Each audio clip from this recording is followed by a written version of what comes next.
Começou. Então, vamos resolver as questões. Vou apresentar a tela. Quando apresento a tela, não consigo ver mais o chat. Aí eu vou pedir que vocês falem para mim se está tudo certo, beleza?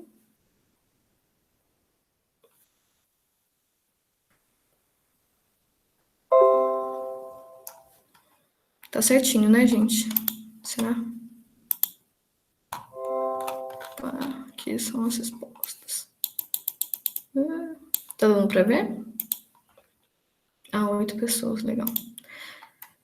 Tá dando para ver certinho? Tudo tranquilo? Alguém pode falar comigo? Dá para ver sim, prof. Beleza, tranquilo. Então, vamos lá primeiro. E vai falar sobre o fitoplâncton.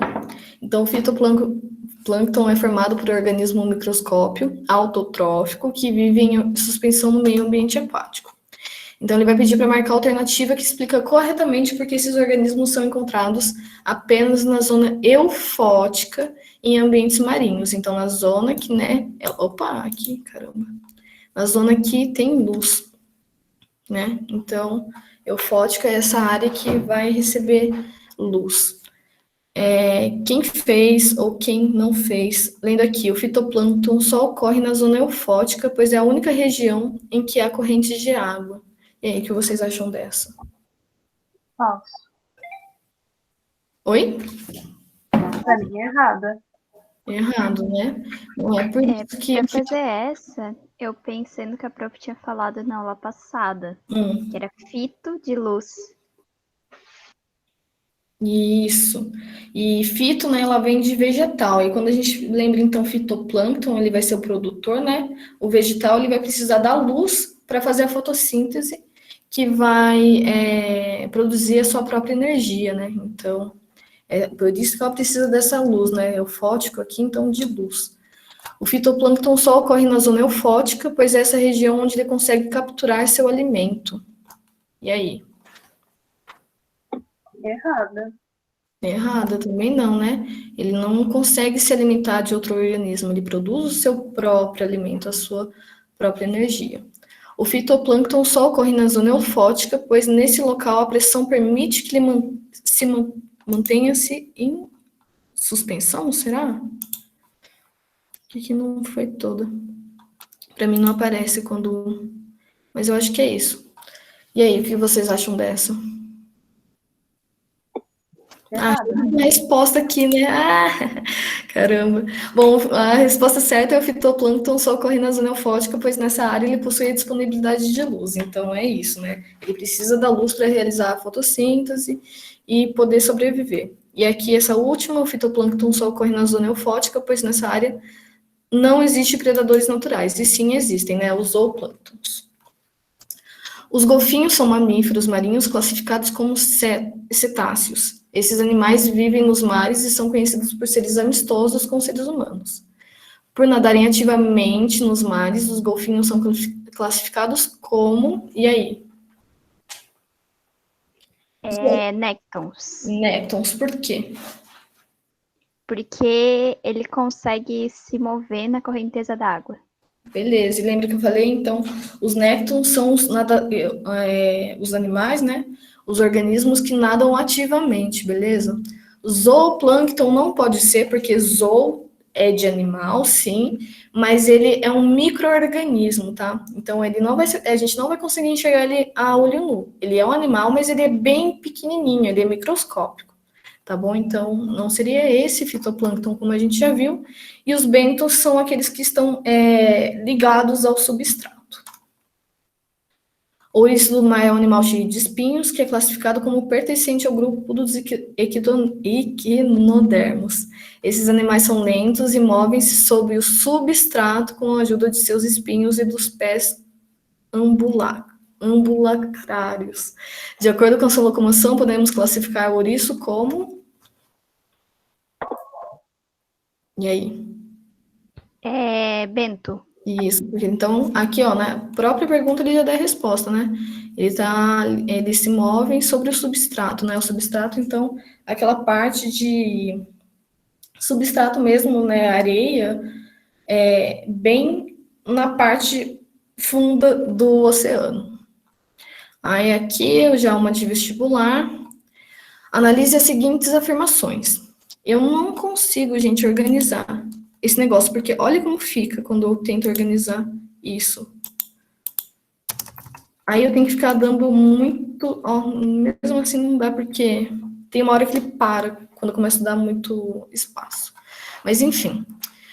Plâncton é um conjunto de organismos com deslocamento predominante ativo na superfície de ecossistemas aquáticos, ou cuja capacidade de locomoção é suficiente para vender o deslocamento das massas de água, correntes e marés. 2. Chama-se de bento os organismos que vivem no substrato, fixos ou não, em contraposição com os pelágicos, que vivem livremente na coluna da água. E 3. A produtividade primária em um ecossistema pode ser avaliada em várias formas. Nos oceanos, um dos métodos para medir a produtividade primária utiliza-se garrafas escuras totalmente cheias de água do mar, fechadas e mantidas em ambientes iluminados. 4. Chamam-se néctons os conjuntos de animais aquáticos que se movem livremente em coluna da água, com auxílio de seus órgãos de locomoção, as barbatanas ou outros apêndices. Então, ele vai perguntar, fazem parte desse grupo os peixes e a maioria de crustáceos, os mamíferos marinhos e outros. Pelo menos quando adultos, uma vez que suas larvas podem ser planctônicas. Das afirmações acima, então, quais estão corretas? A1, A2 e A4, A1, A1 e A3, A2 e A4, ou A3 e A4. Quem fez, qual assinalou e por quê, quem não fez, o que acha.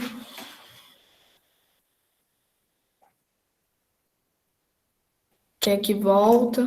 Vou deixar aqui. Nessa eu coloquei a 3 e a 4. A 3 e a 4. Então, aqui. A produtividade primária em um ecossistema pode ser avaliada em várias formas.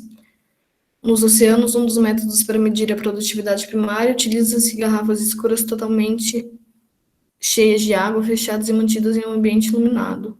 Essa? A 3? Oh, meu Deus. Eu, se não me engano, coloquei 2 e 4. Não lembro. 2 e 4? 2 e 4, então vamos ver. Chama-se bento os organismos que vivem nos substratos fixos ou não em contraposição com os pelágicos, que vivem livremente na coluna da água. Essa daqui está errada, né? Eles não vivem livremente na coluna da água, eles estão ligados aos substratos, então aí vai ter uma contradição, beleza? Por isso que não é a 2. Então a resposta correta... Ué, mas no gabarito era 2 e 4? Não, ó. Errei. Você falou que marcou qual? 3 e 4, eu acho. Não, quem que falou? Eu coloquei 2 e 4. 2 e 4. 2 e 4, é. Ih, gente, desculpa. Tô viajando. E eu confundi. A primeira que falou, qual é o seu nome? Desculpa.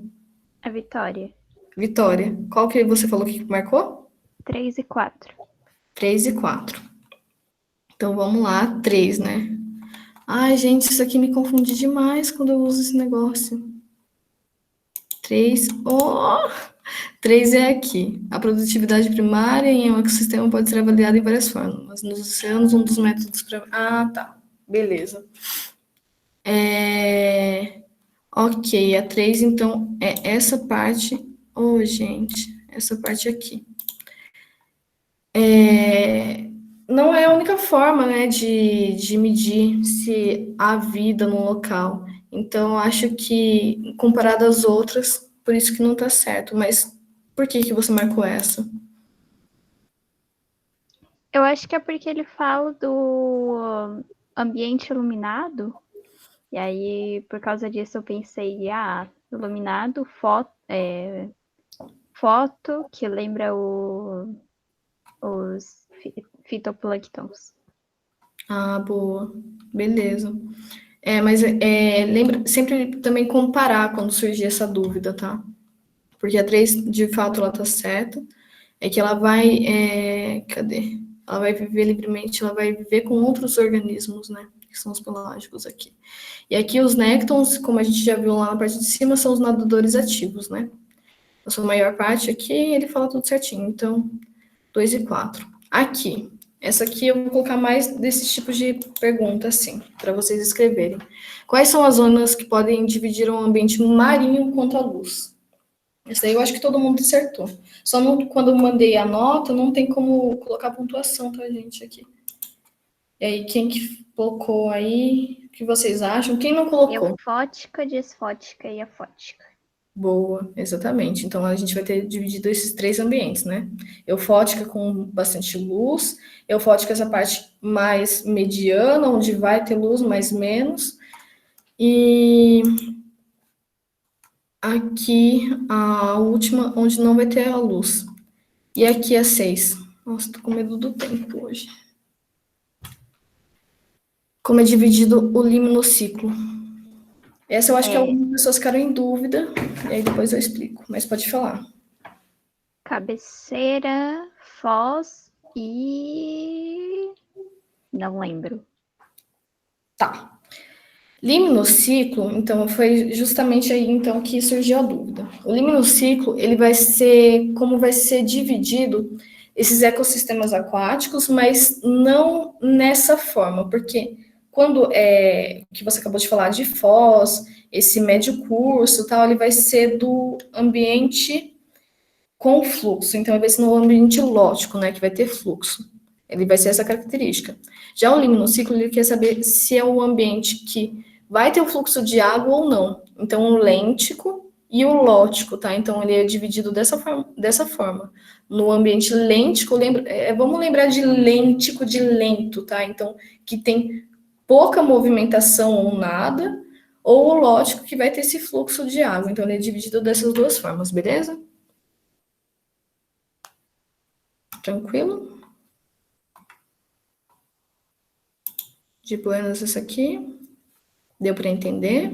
O porquê que não é dividido naquela outra forma de Foz, da cabeceira e do médio curso? Deu para entender, sim. Então, aqui, quais são os principais fatores abióticos no talassociclo?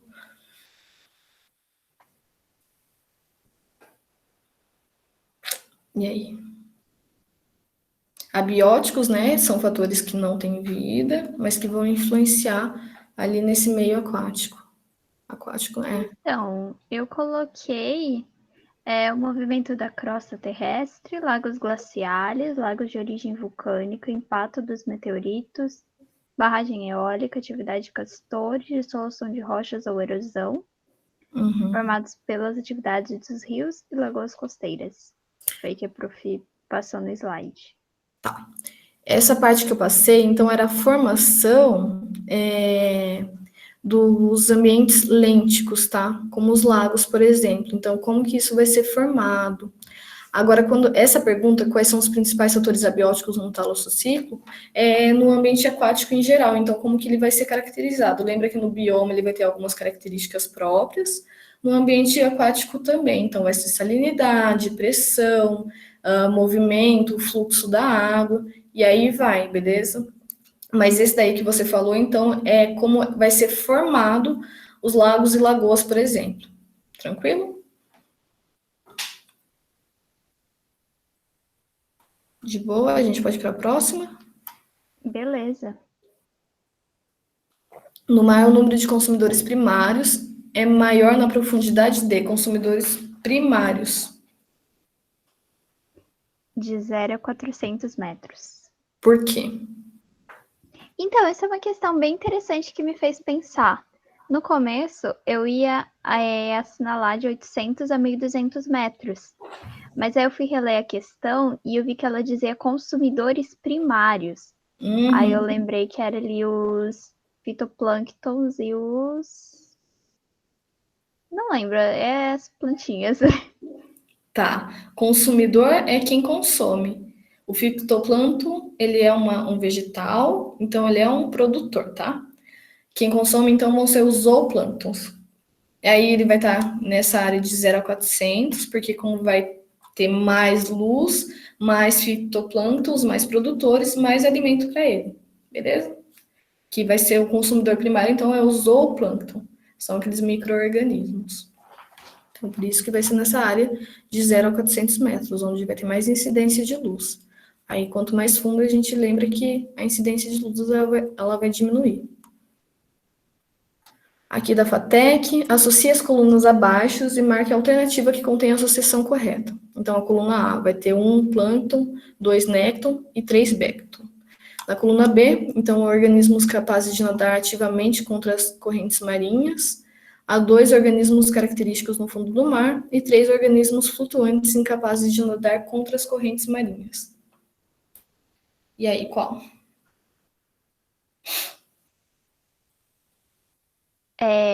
A 1 vai ser o nécton, o 2 vai ser o bento e a 3 vai ser o plâncton. Tá. Ou ao contrário, não lembro o que eu assinalei. Tá, então calma aí, vamos lá. Aqui na coluna A. Então aqui é o plâncton. Eles são organismos capazes de nadar ativamente contra os... Não, né? Organismos característicos do fundo do mar? Também não. Então, são organismos flutuantes incapazes de nadar contra as correntes marinhas, eles são levados. Então, aqui, 3. O nécton, ele tá no 2. Então, eles são organismos capazes de nadar ativamente nas correntes marinhas. Então, aqui, 2, não, calma. 2 aqui, 2, 1. Tranquilo? Organismos capazes de nadar ativamente. E aí, aqui o 3, os bêntons, eles são organismos característicos do fundo do mar. Então, aqui, 3, 2. Beleza? Então, é aqui, a correta. Essa aqui. E a última da UEMS, no Pantanal existe um grande número de ecossistemas aquáticos formados por rios, lagoas e áreas inundáveis. Dá-se nome de fitoplâncton à comunidade de algas microscópicas que crescem abundantemente nesse ambiente. Esses organismos exercem em seu ecossistema uma função de... E aí? Produtores primários. Qual? Produtores. Tá, isso mesmo.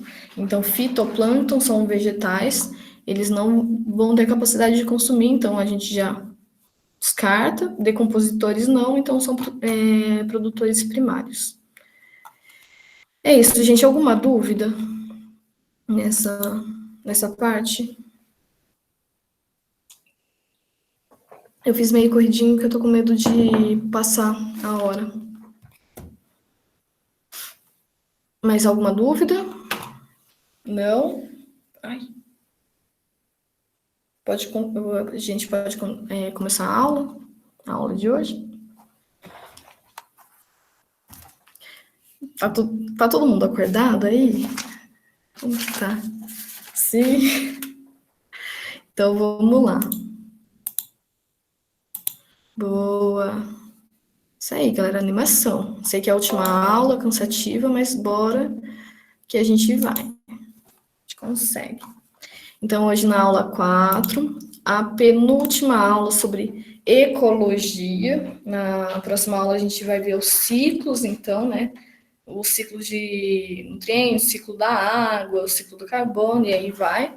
Mas hoje, então, a gente vai conversar sobre as cadeias e teias alimentares e sobre as relações ecológicas, beleza? Aqui eu trouxe um desenho, então, para a gente ver, quando a gente consegue ver, a gente consegue entender melhor.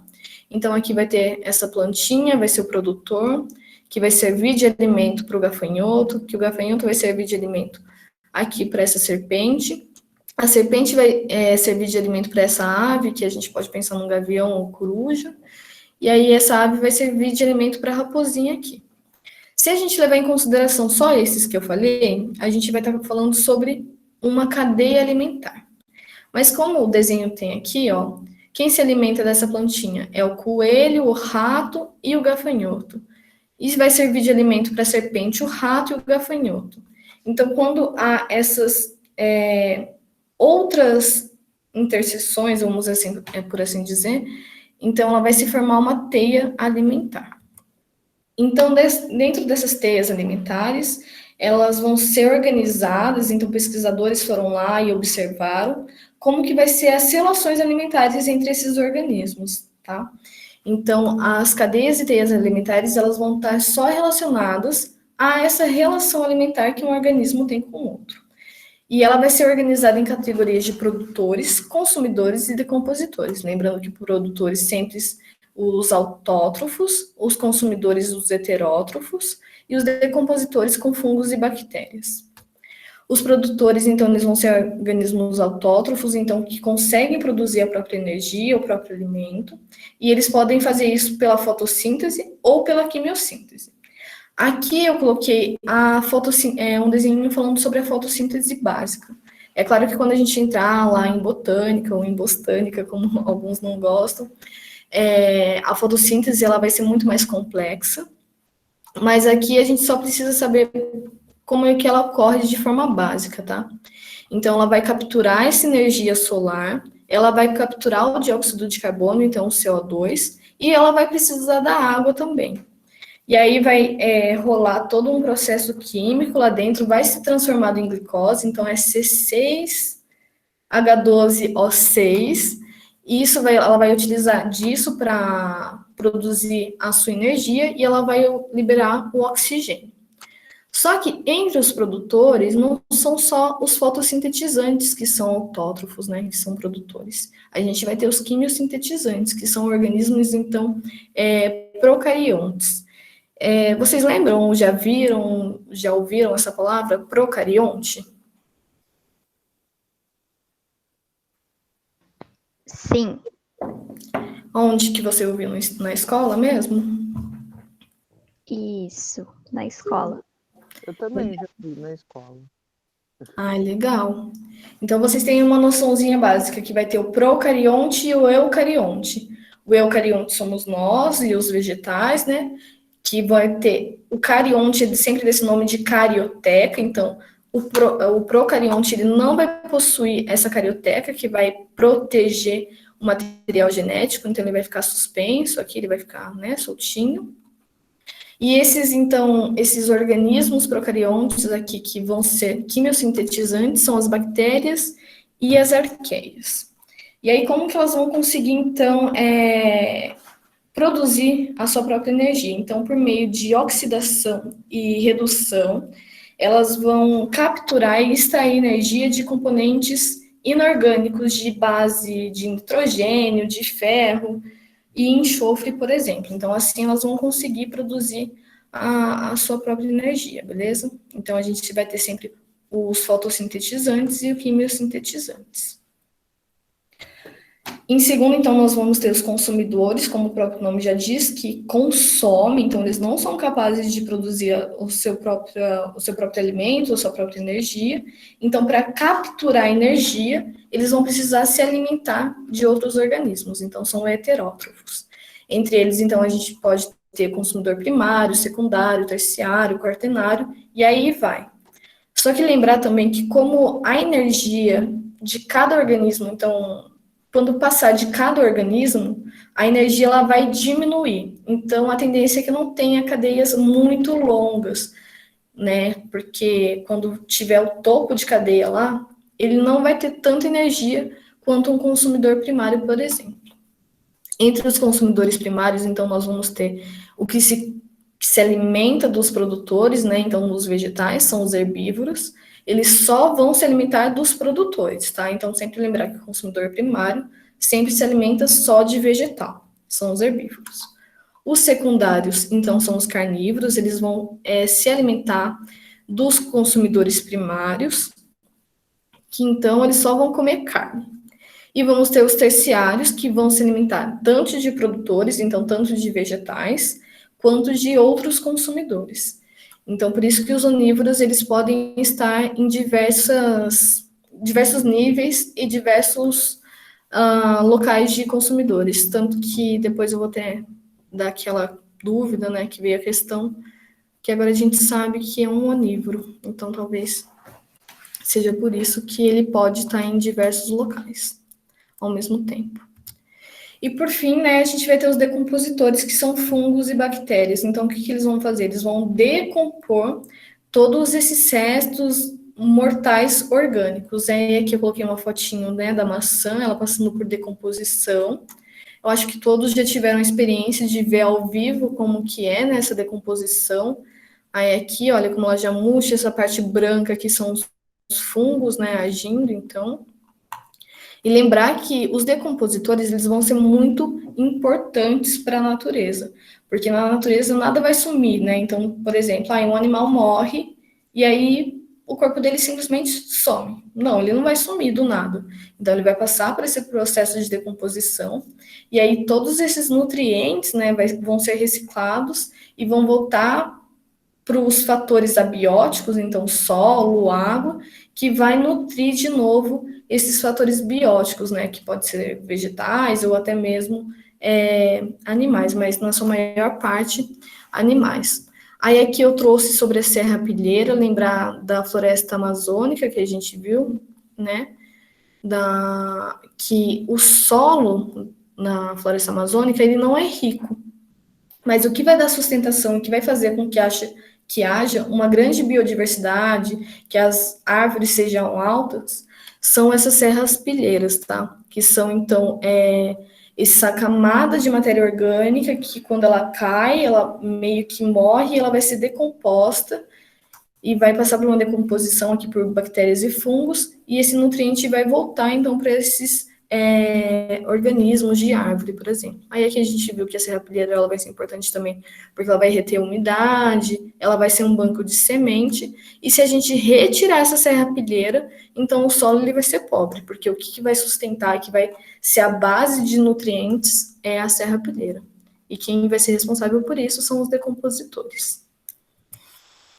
Aí o nível trófico, lembrar que os decompositores eles não vão estar representados no nível trófico, porque ele pode decompor tanto um produtor quanto um consumidor primário, secundário, terciário, quaternário e aí vai. Então ele não vai estar representado. Então, por exemplo, depois eu mostro um desenho, mas ele não vai estar tipo no finalzinho aqui e vai falar, ele representa o 6º nível trófico. Não, ele não vai estar representado. Lembrar, e eu vou reforçar bastante isso aqui, a energia ela sempre é unilateral. E ela sempre é unilateral porque a energia só vai passar do outro que consumir. Então, o produtor ele vai ter aqui a sua energia, o consumidor primário, quando ele se alimentar, ele vai passar energia para esse consumidor primário. Quando o consumidor secundário se alimentar do consumidor primário, a energia vai passar para ele. Só que as relações elas não vão possuir um único nível trófico, então ela vai ter todas essas ramificações com os outros, mas a energia ela sempre vai ser unilateral. Aqui eu coloquei uma frase do Mufasa, né, do Rei Leão, que a vida é um ciclo sem fim, então a gente consegue ver no nível trófico que nada vai ter um fim, ela vai ser sempre reutilizada e sempre vai ter outras ramificações, então não vai ter um fim próprio, a não ser que o ser humano vai lá e, né, corte esse ciclo. Aí aqui, ó, a gente vai ter a planta como produtor, o gafanhoto como consumidor primário, mas ele vai estar em qual local no nível trófico? A planta, o produtor, ele sempre vai estar no primeiro nível trófico. O consumidor primário, ele vai estar no segundo nível trófico, o consumidor secundário no terceiro nível trófico, o consumidor terciário no quarto nível trófico, e aqui o consumidor quaternário no quinto nível trófico. Aqui pode gerar um pouco de confusão, porque a gente vai estar fazendo vestibular, está cansado, já leu um monte de coisa, aí vai ver. Aí na pergunta vai estar assim, em qual nível trófico está a cobra? Aí vou lembrar que ele é o consumidor terciário, né? E aí vai colocar, ele representa o terceiro nível trófico. Não, o nível trófico, quando a gente for contar, a gente tem que contar desde o produtor. Então, aqui, 1, 2, 3, 4, quarto nível trófico. Aí, consumidor, a gente conta a partir do momento que ele começa a consumir. Então, primeiro, segundo, terceiro, consumidor. Então, consumidor terciário, beleza? Os decompositores, eles não estão representados aqui, como ele pode ser de vários, então ele não vai ser representado. Tranquilo? Aí eu trouxe uma cadeia no ambiente aquático. E eu vou falar dessa cadeia no ambiente aquático, porque eu vou falar de energia, mas eu vou falar também o que já foi cobrado e que eu, né, inclusive, quando eu fiz o Enem, caiu uma questão sobre isso. Que a energia, ela vai diminuir de acordo com o que for passando pelos consumidores. Tá claro para vocês que a energia ela vai realmente diminuir, porque vai ter um gasto energético, né, nos outros consumidores, então é meio que impossível que eles tenham aqui o mesmo tanto de energia do que os produtores. Então, aqui o consumidor primário, quando o secundário for se alimentar e for buscar energia, ele vai ter que se alimentar não só de um consumidor primário, mas de vários.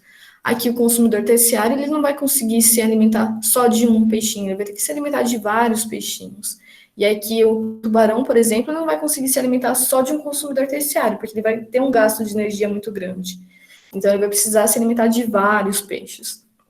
E aí eu vou falar sobre o ciclo de poluentes que vai ter. Então vamos supor que nesse ambiente aqui a gente vai estar no oceano e teve um derramamento de metais pesados ou de chumbo nesse local. Ele vai infectar, ele vai causar aqui uma contaminação nesses produtores.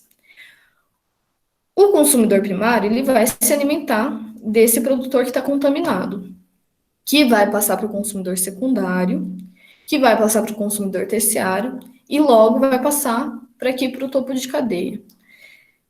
Quem vocês acham que vai possuir mais contaminantes no seu organismo? Pensando no que eu falei sobre energia. Possui mais o quê, prof? Mais contaminantes, mais chumbo no seu organismo, por exemplo, ou metais pesados. O consumidor quaternário?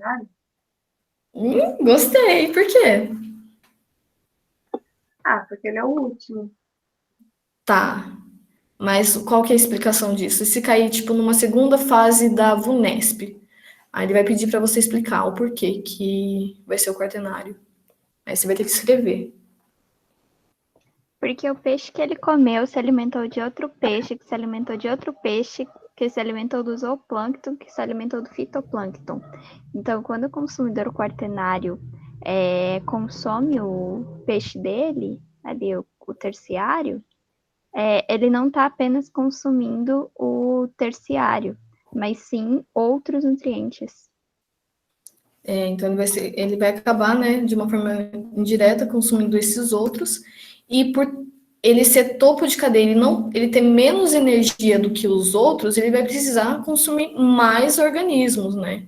Então ele vai precisar se alimentar de mais peixes grandes aqui. Então, pensar que todos esses peixes vão estar com muito chumbo ou muitos metais pesados no seu corpo, ele vai se alimentar de vários. Então, ele vai ter aqui um acúmulo muito grande no organismo dele. Então, por isso que quando a gente pensar em poluentes, sempre o topo de cadeia vai ter mais, justamente por causa que a energia nele vai ser menor. Então, ele vai precisar se alimentar de mais organismos. Isso vai fazer com que haja mais contaminantes ou mais chumbos pesados no organismo dele. Tranquilo? Nenhuma dúvida nessa parte? Essa costuma ser bem cobrada nos vestibulares, então, assim, eu acho que até esse ano foi cobrado, se eu não me engano, no Enem. Nenhuma dúvida aí? Não? Posso passar?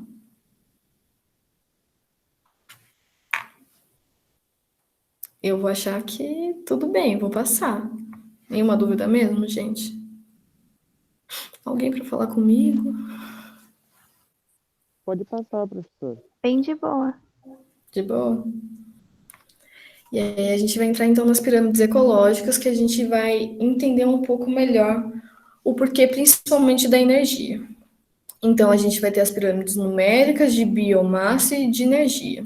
As numéricas, como o próprio nome já diz, ela vai indicar literalmente o número de indivíduos de cada nível trófico. Ela pode ser representada nesse tipo de pirâmide ou nesse tipo de pirâmide invertida. Então, aqui 1.000 plantas, né, que vão ser os produtores, eles vão servir de alimentos para 300 gafanhotos, que vão servir de alimentos para 20 aves. Então, aqui ela vai ser uma pirâmide normal e ela vai indicar os indivíduos que, então, vão estar em cada nível. Essa invertida, a gente vai ter o IP, né? Então, 3 IPs, lembra que aquela árvore bem grande, ela vai servir de alimento para 1.000 besouros, que vão servir de alimentos para 20 aves. Então, ela vai ser invertida. Então, ela pode acontecer dessas duas maneiras aqui. A de biomassa vai indicar, então, a massa corpórea. Então,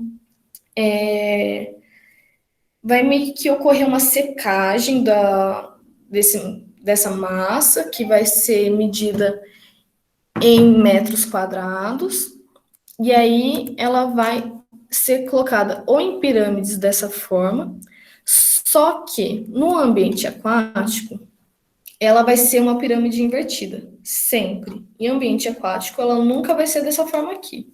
Ela sempre vai ser invertida, a de biomassa.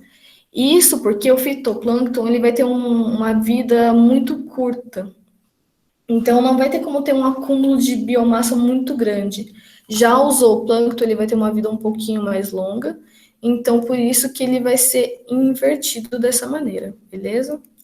E aí, por último, a gente vai ter de energia, que ela vai indicar, então, a quantidade energética em cada nível. E ela vai ser sempre dessa maneira aqui, tá? Então, ela vai ser obrigatoriamente dessa maneira. Se ela estiver invertida e falando sobre pirâmides energéticas, tá errado.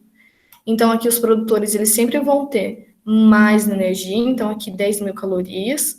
E aí, lembrar mais ou menos da lei da termodinâmica, eu acho que é da física. Eu não vou falar exatamente o que é a lei da termodinâmica, até porque eu não sou muito boa em física, mas mais ou menos por cima, assim, é que a energia, ela não vai ficar no indivíduo, ela vai meio que ser liberada para o ambiente. Então, a cada indivíduo vai ocorrer essa liberação, esse gasto de energia, tá bom? Então, aqui o topo de cadeia, ele vai ter muito menos energia quando a gente pensar aqui no consumidor primário, tá? Porque o gasto de energia vai ser muito maior. Então, ela sempre vai diminuindo. Então, aqui, ó, o consumidor primário ele já vai ter 1.000 calorias de energia, aqui 100 calorias e aqui 10 calorias. Então, por isso que o topo de cadeia ele sempre vai precisar se alimentar não só de um organismo, por exemplo. Para ele não vai ser suficiente isso, ele vai ter que se alimentar de vários outros organismos. Tranquilo? Gente, alguém me lembra que horas que tem que terminar a aula? É 10h30? 10h20. 10h20, ai. Tá, então vou passar aqui. Aí a gente vai conversar então sobre as relações ecológicas. As relações ecológicas, elas podem ser harmônicas ou desarmônicas. As harmônicas vão ser aquelas relações onde alguém ou os dois vão se beneficiar. Então, um vai ficar neutro e o outro ou os dois vão se beneficiar e a minha bateria começou a acabar. É hoje. E a desarmônica, onde uma não vai ser beneficiada e a outra pode ficar neutra, onde as duas não vão ser beneficiadas. E a intraespecífica, ela pode ser organizada também como intraespecífica ou interespecífica. Lembrar de intra de dentro, então de mesma espécie, e inter de fora, tá? Então são de espécies diferentes. Então, se vier a dúvida, lembrar de voo internacional, né? É fora do país, então é de fora, de espécies diferentes. E elas também podem ser organizadas por agrupamentos, então literalmente de agrupamento, por recursos, sejam eles alimentares ou por companheiros, e aqui os unilaterais, onde só um vai ser beneficiado, ou só um vai ser meio que não vai receber o benefício, ele vai ser atingido de alguma forma. Aí, um passarinho em cima de uma vaca, por exemplo, que tipo de relação seria? a gente vai ver mais pra frente. Eu posso deixar para quando passar? Eu vou falar sobre todo. Pode, sem problemas. Tranquilo? Então, a gente vai começar pelos agrupamentos, então, literalmente, de grupos, nós vamos ter as colônias, tá bom? Então, são agrupamentos físicos entre os seres. Esse tipo de relação aqui, ela vai ser harmônica, e intraespecíficas, então de mesma espécie. Ela pode ser isomorfa, então de mesma forma, por exemplo, ou heteromorfa. Então aqui a gente vai ter uma colônia de bactérias aqui, né? Aqui uma colônia de coral. E aí, heteromorfas são, tipo, hétero mesmo, de diferentes, que aí a gente vai ter o exemplo aqui das caravelas. Inclusive, gente, se um dia vocês forem pra praia e encontrarem esse bichinho aqui, não encostem, tá? Porque ele queima bem mesmo. Então, deixa ele no cantinho dele, se vê alguém que vai encostar, fala não encosta, porque vai fazer uma queimadura bem pesada assim. Então, quando encontrarem, deixa longe, não mexe. Vamos ter a organização aqui de sociedade, então elas são intraespecíficas, então de mesma espécie e harmônicas, onde as duas vão se beneficiar, tá? Então é bom que tenha essa sociedade. Lembrar que tanto na sociedade de abelha quanto de formigas, cada uma vai ter sua função específica. Então são funções diversas. A gente vai ter a abelha rainha, que vai possuir uma função. Aqui na formiga também vamos ter a rainha, então cada um vai ter seu tipo de função específica, mas as duas vão se beneficiar, então vai ser um tipo de relação mais. Aqui eu coloquei esse Insta, porque para quem gosta de abelha, eu tenho um amigo que faz engenharia florestal e ele está com um projeto agora que ele está estudando abelhas, então se vocês quiserem dar uma olhadinha, é bem legal. Fala sobre várias coisas sobre abelhas de diversas espécies, como fazer em casa, tipo, como ajudar, né? Porque elas estão passando por um processo de extinção. Então é legal, quem quiser seguir. É isso. Agora eu já fiz o meu merchan para ele e eu vou falar sobre as relações de mutualismo. Que aí agora você falou sobre o pássaro, né? Foi você que falou? Isso. Qual é o seu nome mesmo? Desculpa. É Vitória. Vitória. Isso. Então aqui, ó, vai ter do mutualismo. E o mutualismo, então, ele vai ser uma relação harmônica, interespecífica, tá? Então, vão ser de espécies diferentes, beleza? Mas a ajuda, ela vai ser mútua, onde as duas vão se beneficiar, tá? Então, aqui a gente vai ter o pássaro palito, por exemplo. Aqui ele vai limpar a boca do crocodilo, tá?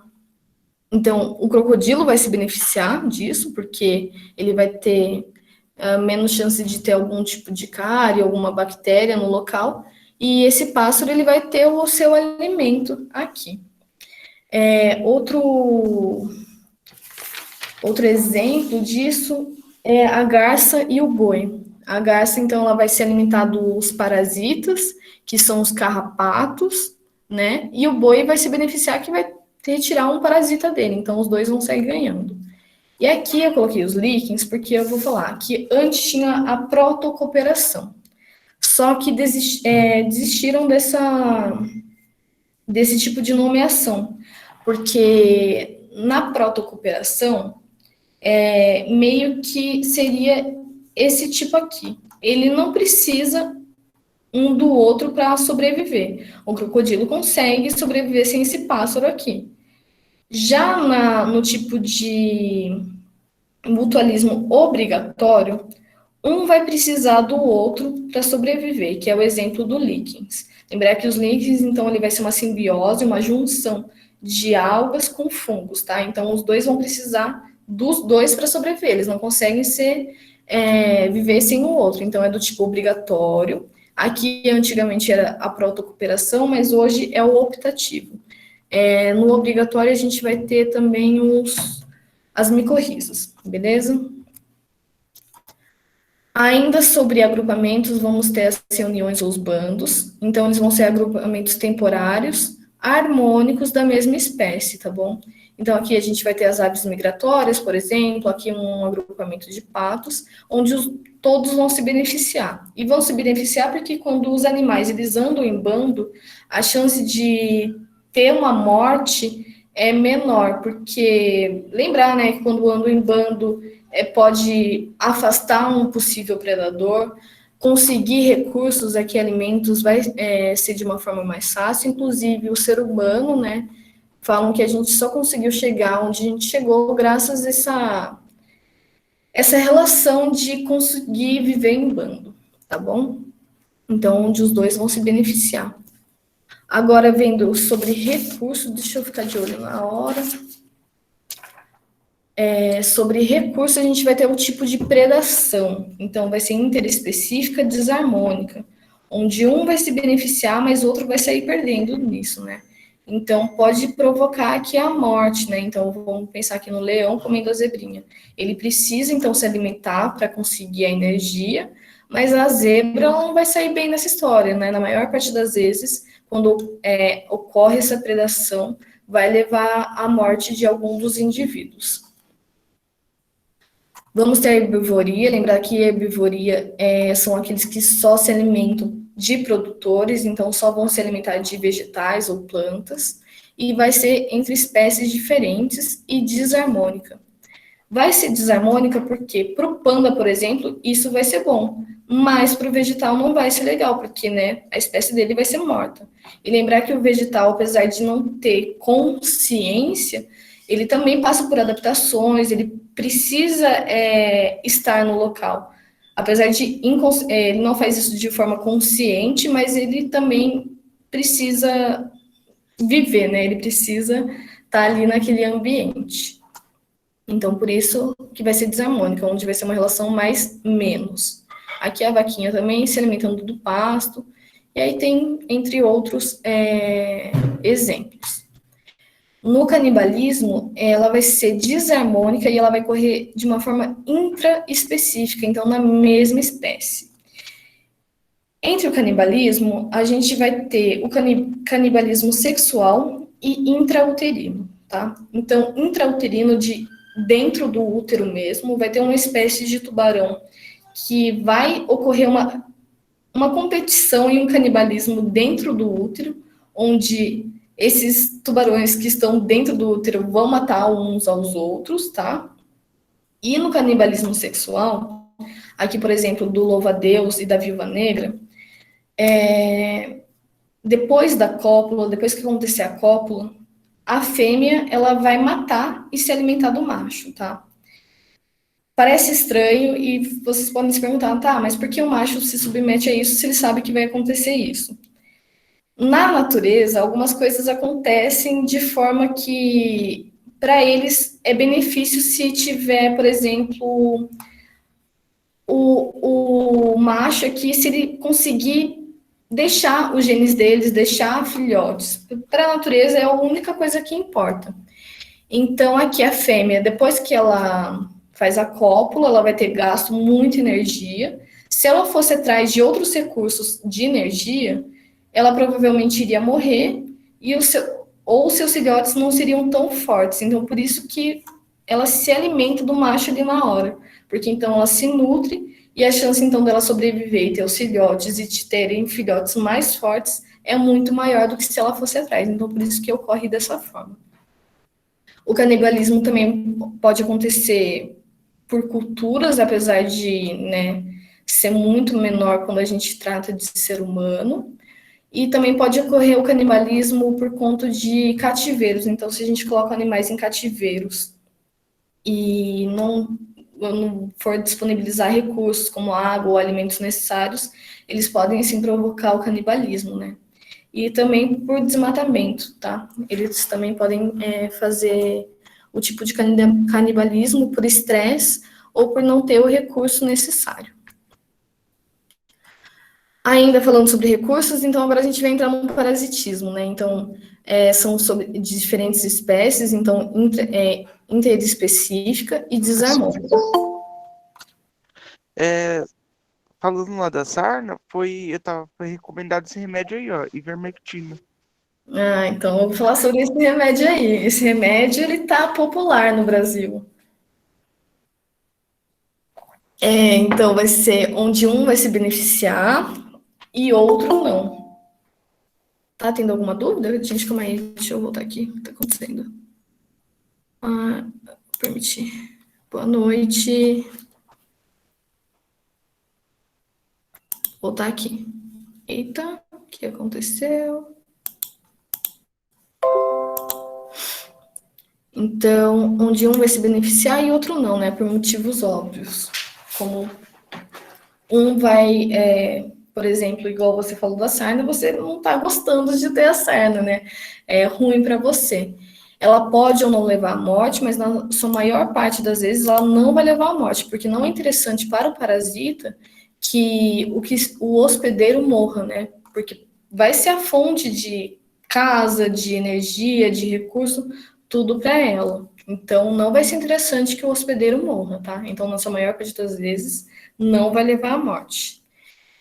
Os parasitas, eles podem ser ectoparasitas, então ecto de fora, então como carrapato, pulga, piolho e afins, e endoparasitas, então de dentro, como as lombrigas. Então, esse remédio que está muito famoso ultimamente no Brasil, que é a ivermectina, ela é usada só para parasitismo, tá? Ela não é para ser usada contra vírus, ela é só para parasita, beleza? Porque ela vai fazer todo esse processo que vai matar os parasitas. Então, ela é muito forte. Por isso que, se você não tiver nenhum tipo de parasita no seu corpo e você ficar tomando esse remédio, vai te fazer mal. Inclusive, tem relatos que algumas pessoas até ficaram com hepatite por usarem muito desse remédio, que é muito forte, tá? Então, a gente vive em tempos confusos, onde a gente tem que acreditar na ciência, tá?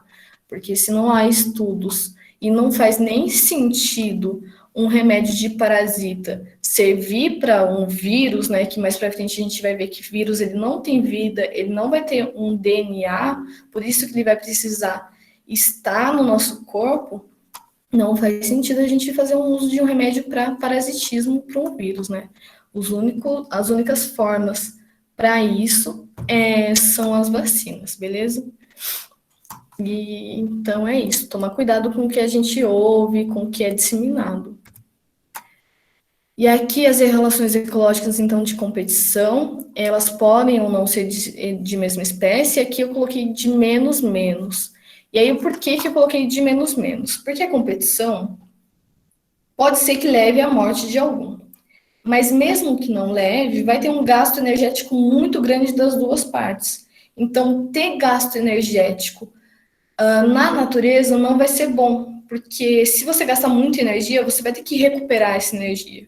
Mas se você está fraco, você não vai conseguir ir atrás de alimentos, você vai ficar mais suscetível a outros predadores. Então, por isso que na competição, os dois vão sair perdendo. E aqui a gente viu o leão e a hiena, apesar da hiena não, na sua maior parte das vezes, ela não entrar em competição com os leões, ela vai ficar mais nessa parte de comensalismo, né? Então ela vai esperar que tem os cestos mortais, o leão vai lá, se alimenta, o que sobrar ela vai lá e pega. Então, dificilmente ela entra em competição, mas quando ela entra em competição vai ser ruim para os dois.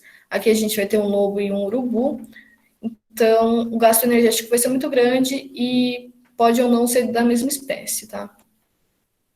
Aqui, quando a gente vai falar de unilaterais, então de um único lado mesmo. Então, um único lado vai se beneficiar e o outro vai ficar neutro. Ou um lado vai ficar na forma negativa, ele não vai se beneficiar daquilo, e o outro vai ficar neutro. No comensalismo, a gente vai ter o exemplo do tubarão com as sêmoras, então eles vão se aproveitar dos restos mortais dos outros, entre espécies diferentes e harmônica, tá? Então, não vai ter um lado negativo para ninguém. Aqui o tubarão, ele vai ficar neutro, porque quando ele for lá e se alimentar de algum organismo, os restos mortais vão ficar meio que do lado deles, e as sêmoras, então, elas vão se alimentar desses restos mortais. Elas vão estar se beneficiando de ficar ao lado do tubarão. O tubarão, para eles, se elas estiverem ali ou não, não vai fazer diferença. No amensalismo, vai ser do tipo de entre espécies diferentes e desarmônicos, onde um vai inibir o outro por meio de toxinas. Então, a gente vai ter o exemplo de eucaliptos ou de antibióticos, tá? Então, o antibiótico ele vai fazer essa relação, né, ecológica de amensalismo, tá? Lembrar que o primeiro antibiótico foi a penicilina. Principalmente a penicilina, ela vai estar num exemplo aqui de amensalismo. E o inquilinismo, como o próprio nome já diz, ele vai viver sobre o outro, mas o outro que está sendo hospedado, ele não vai ganhar nada e ele não vai perder nada com esse inquilinismo. Para a flor, né, para o organismo que está sendo inquilino, para ele vai ser bom. Porque aqui a gente vai ter exemplo, as orquídeas, as bromélias, as samambaias, por exemplo, quando elas estiverem mais no alto, mais radiação solar elas vão receber, né? Então mais energia, elas precisam realizar a fotossíntese. E elas vão ficar mais distantes também de possíveis predadores ou de animais que vão passar, se elas ficassem na parte de baixo, que passassem e derrubassem elas, e isso iria levar à morte. Então, vai ter essa função de inquilinismo entre espécies diferentes e harmônicas. Beleza? Gente, é sempre bom vocês entenderem. Então, intraespecífica de mesma espécie, interespecíficas de espécies diferentes. E harmônicas, onde uma ou as duas vão se beneficiar, e desarmônicas, onde pelo menos uma ou as duas vão sair com prejuízo. Tranquilo? Eu tentei fazer corridinho para não atrasar vocês. Mas tem alguma dúvida sobre isso? Deixa eu parar a apresentação. Sobre tudo que eu falei na aula de hoje. Acho que deu para entender bem de boa. Deu? Deu mesmo, gente? Nada, não ficou nenhuma pulguinha assim? Deixa eu parar de apresentar aqui. Dúvidas provavelmente surgirão quando a gente for fazer algum exercício, alguma coisa assim. Exatamente.